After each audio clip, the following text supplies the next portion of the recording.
শুধু সম্মানিত ভিউয়ার্সরা সকলকে স্বাগত জানাচ্ছি শরীফুল আলম একাডেমিতে।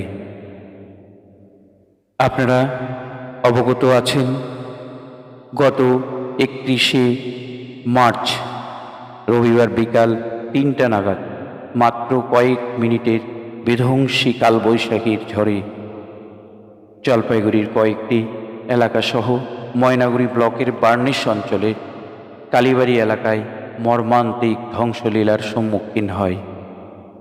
এতে ওই এলাকার সমস্ত বাড়িঘর সহ গাছপালা বাঁশঝাড় সমস্ত কিছু ধুলোর সাথে মিশে যায় কয়েক মিনিটের মধ্যে। এতে শতাধিক হতাহতের সাথে কয়েকজন মৃত্যুর মুখে পতিত হয়। বেশ কয়েকজন গুরুতর আহত হয়ে হাসপাতালে ভর্তি আছেন। বেশিরভাগ মানুষ গৃহহীন হয়ে পড়েছেন। আজকের ভিডিওতে বিধ্বস্ত এলাকাটির কিছু খণ্ডচিত্র তুলে ধরার চেষ্টা করছি। পুরো ভিডিওটি না দেখলে বুঝতেই পারবেন না যে মানুষের কী অপূরণীয় ক্ষতি হয়েছে। তাই ভিডিওটি না টেনে পুরো ভিডিওটি দেখার অনুরোধ জানাচ্ছি। ক্ষতিগ্রস্ত এলাকায় এখন শুধু কান্না রোল আর আতঙ্ক কুড়ে কুড়ে খাচ্ছে সাধারণ বাসিন্দাদের মধ্যে। মাথা গোজানোর ঠাঁই নেই, নেই খাবারের সংস্থান, শুধুই চারিদিকে হাহাকার আর ধ্বংসস্তূপ।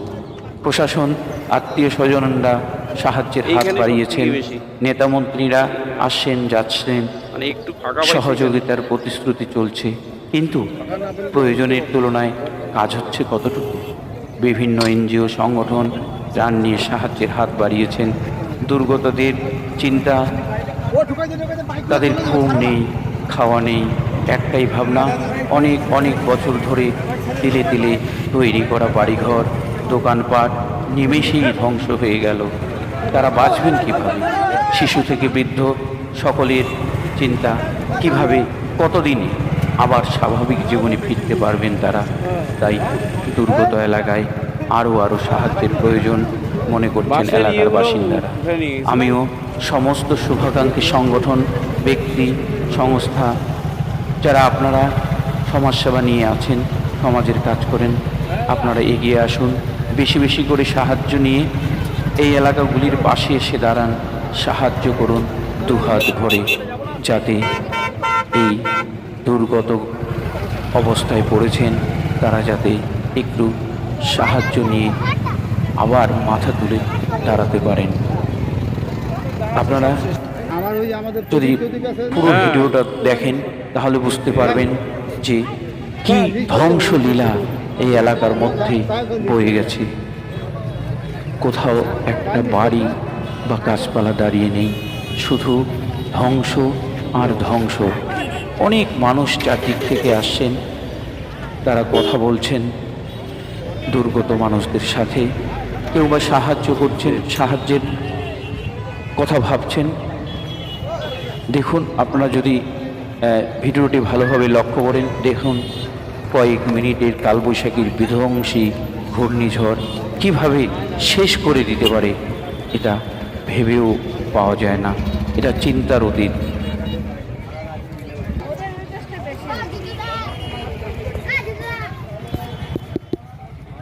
এক একটা বাঁশ ঝাড় উপরে ফেলে দিয়েছে, মনে হচ্ছে টেনে হিঁচড়িয়ে ফেলে দেওয়া হয়েছে। ওইখানে ও কদমতলার ওই রাস্তা, হিরুদার বাড়ির পাশ দিয়ে, হিরু মাস্টারের বাড়ির পাশ দিয়ে ওদিকে আবার বেশি। প্রতিমাদের বাড়িটা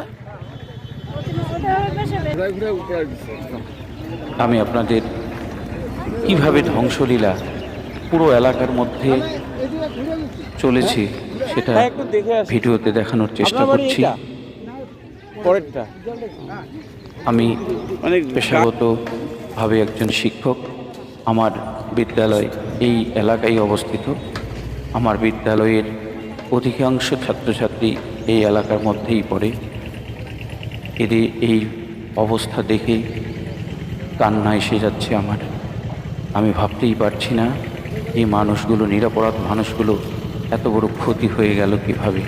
ভগবান কেন এতগুলো মানুষকে একসাথে এত বড় শাস্তি দিলেন? অনেক মানুষ অসুস্থ যারা হাসপাতালে ভর্তি রয়েছেন বিভিন্ন নার্সিংহোমে। আমার এক প্রাক্তন ছাত্র রোহিত রায়, সেই মাথায় আঘাত পেয়ে গুরুতর অবস্থায় এখন দেখতে পাচ্ছি। শিলিগুড়ির একটি বেসরকারি নার্সিংহোমে চিকিৎসাধীন রয়েছে। তার জ্ঞান এখনও ফেরেনি। তবে ডাক্তাররা আসার কথা শুনিয়েছেন ওই যে ঘরগুলো সে সুস্থ হয়ে যাবে, তার তাদের বাড়িটা সমস্ত একবারে কিছু স্বাভাবিক রয়েছে, মনে হচ্ছে। সে হয়তো ধীরে ধীরে সুস্থ হয়ে যাবে।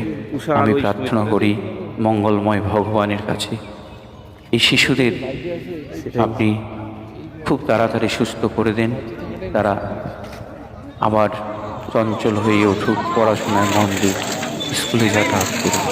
দেখুন কি ধ্বংসলীলা, মনে হচ্ছে সমস্ত ধ্বংসের স্তূপ এক জায়গায় নিয়ে এসে ফেলা হয়েছে। রাস্তার মধ্যে পড়ে আছে ইলেকট্রিক পোল।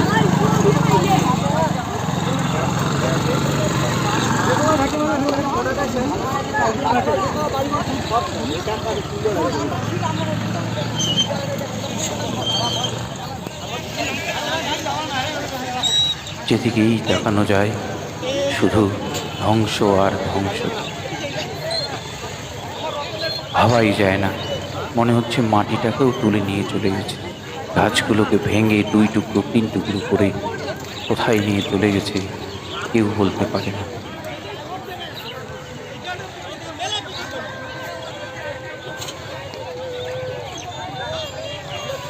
প্রচুর মানুষ চারিদিক থেকে আসছেন এলাকাটিকে পরিদর্শন করতে। অনেক সংগঠন, দেখুন গাছপালা সব রাস্তার মধ্যে কীভাবে পড়ে রয়েছে।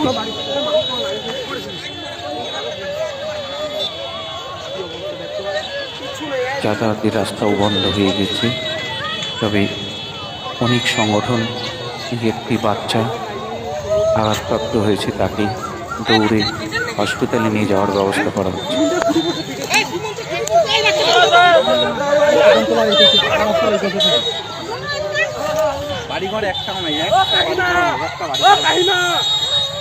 ধ্বংস আর ধ্বংস, কি অভাবনীয় ধ্বংস! না দেখলে, এলাকায় না গেলে বোঝা যাবে না। কি সাংঘাতিক ব্যাপার, কি সাংঘাতিক ক্ষতি হয়েছে এলাকাতে।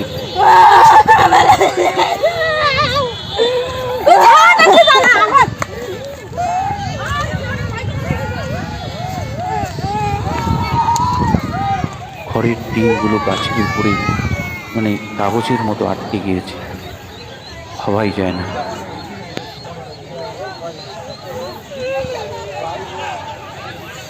আমরা সাধারণত এই ধরনের টর্নেডো বা ঘূর্ণিঝড় আমরা সমুদ্র এলাকায় বা সমুদ্র উপকূলবর্তী এলাকায় দেখতে পাই বা শুনতে পাই, কিন্তু জলপাইগুড়ির মতো নাতিশীতোষ্ণ এলাকায় এত বড় ধ্বংসযজ্ঞ ঘূর্ণিঝড়ের মাধ্যমে, এটা ভাবনারই অতীত।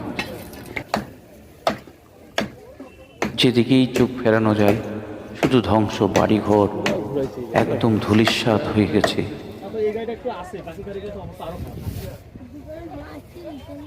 কিছু মোটর গাড়ি যেগুলো, তাদেরও অবস্থা খুব খারাপ হয়ে গেছে, তাদের পাল্টে খেতে খেতে ঝড়ে উড়ে গিয়েছিল অনেক দূরে।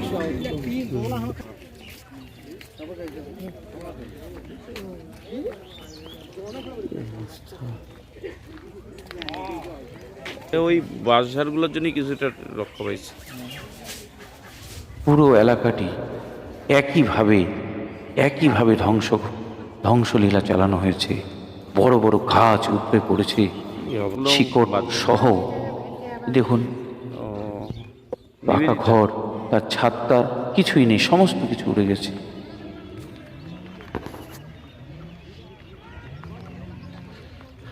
নুয়াই দিছে এখানে,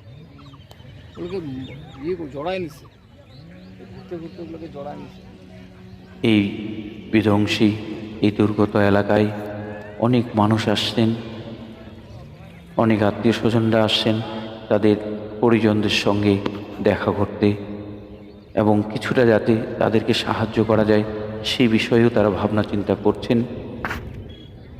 অনেকে দেখতে আসছেন, নেতা মন্ত্রীরা এসেছেন, গেছেন, প্রতিশ্রুতি দিয়েছেন, কিন্তু কিভাবে এই মানুষগুলোকে স্বাভাবিক জীবনে নিয়ে আসা যাবে, তাদের বাড়িঘর তৈরি করে দেওয়া যেতে পারে, তাদের শিশুদের স্কুলে পাঠানো যেতে পারে, এর নকশা কেউ দিতে পারেনি, কেউ বলতে পারেনি। কি হবে, কতদিনে সুস্থ স্বাভাবিক হয়ে ফিরবে এলাকাটি বলা বাহুল্য।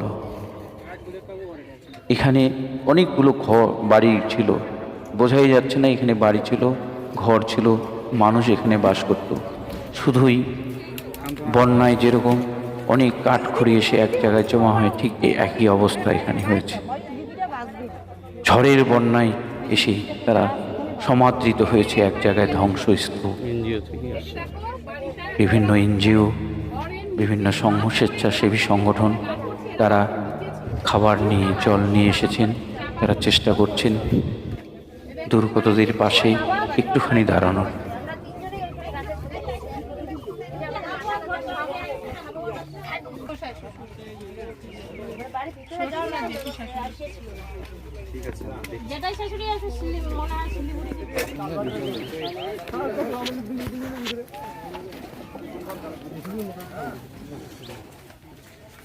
গ্রামের যে মূল শোভা, গাছপালা, বাঁশঝাড়, এইগুলোর প্রতি এতখানি অত্যাচার করা হয়েছে ঝড়ের মাধ্যমে যে সেগুলোও আর স্বাভাবিক অবস্থায় নেই।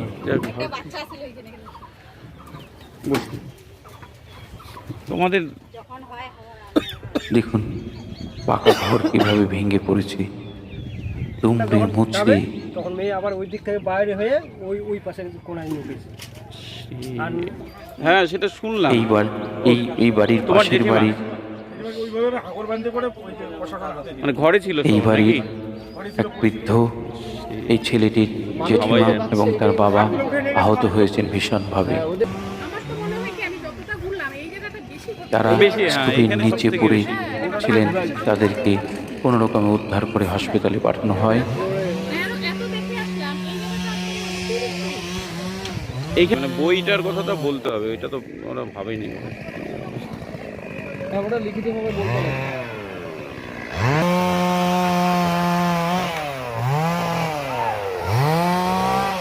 গাছপালা কেটে দিয়ে রাস্তাগুলো তৈরি করে দেওয়া হচ্ছে, চেষ্টা করা হচ্ছে যাতে চলাচলের রাস্তাটা ঠিক হয়। তবে আসার কথা, ইলেকট্রিশিয়ানদের সাথে কথা হলো, তারা বলল আজকের মধ্যেই এখানে ইলেকট্রিকের ব্যবস্থা হয়ে যাবে এবং তারা জোর কদমে কাজ করছে।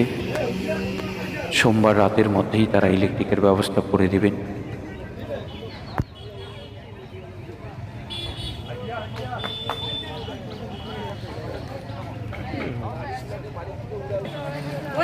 ওই পলিথিন দিবে আর কি।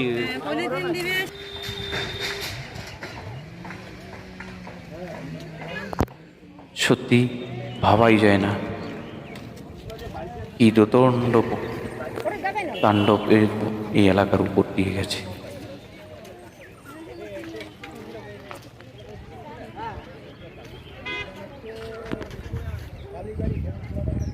ঝড়ের ক্রিয়াকলাপ চলেছে 500 থেকে 600 মিটার চওড়া করে এবং বিস্তীর্ণ এলাকা জুড়ে। তারা উত্তর দিক থেকে দক্ষিণে চলে গিয়েছে এরকম তাণ্ডব লীলা করতে করতে। যেখানেই যাওয়া যাচ্ছে, যেখানেই পৌঁছানো যাচ্ছে, শুধু ধ্বংস আর ধ্বংস, ভাঙচুর আর ভাঙচুর। ঘর বাড়ি সব কিছু এলোমেলো হয়ে আছে, ভেঙে চুরে চুরমার হয়ে আছে। নানা সংগঠন চেষ্টা করছেন এলাকাটিকে স্বাভাবিক করে দেওয়ার। যার যেভাবে কাজ, তারা সেই কাজগুলো করার চেষ্টা করছেন।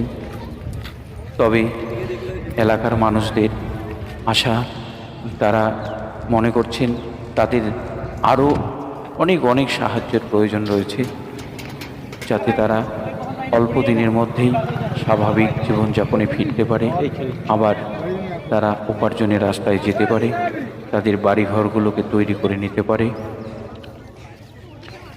ঈশ্বরের কাছে প্রার্থনা করি, ঈশ্বর তুমি খুব তাড়াতাড়ি এই দুর্গত মানুষ, এই অসহায় মানুষদের কল্যাণ করো, তাদেরকে সমস্ত কিছু করার মতো তুমি মঙ্গল করো হে প্রভু। এই যে গাড়িটা এদের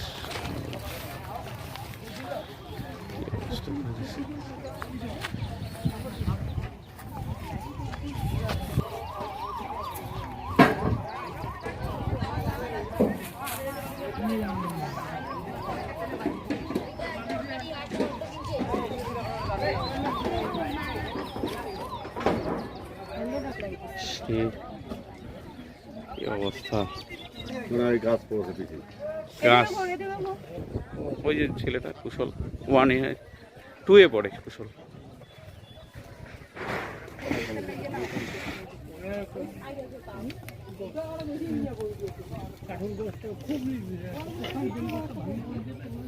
খুব